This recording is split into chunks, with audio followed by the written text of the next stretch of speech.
गुलाबी रंग के सरिया उड़ के गुलाल शंकर लगे पहुँचे, उड़ के गुलाल शंकर लगे पहुँचे। गौरा के जागी गए भाग गुलाबी रंग के सरिया, गौरा के जागी गए भाग गुलाबी रंग के सरिया।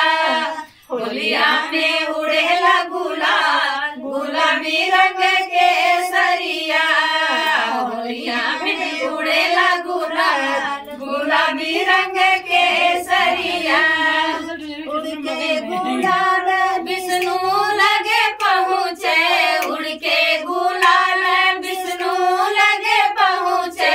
लक्ष्मी के जागी गए भाग गुलाबी रंग के सरिया, लक्ष्मी के जागी गए भाग गुलाबी रंग के सरिया। होलिया में उड़ेला गुलाल गुलाबी रंग के सरिया, होलिया में उड़ेला गुलाल गुलाबी रंग के सरिया। उड़ के गुलाल वही कृष्ण लगे पहुँचे, उड़ के गुलाल वही कृष्ण लगे पहुँचे।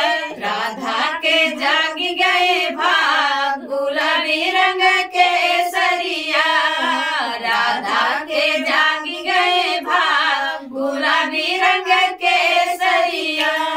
ये होली गीत दोस्तों आप सबको अगर अच्छा लगे तो प्यार से कमेंट करके बताइएगा।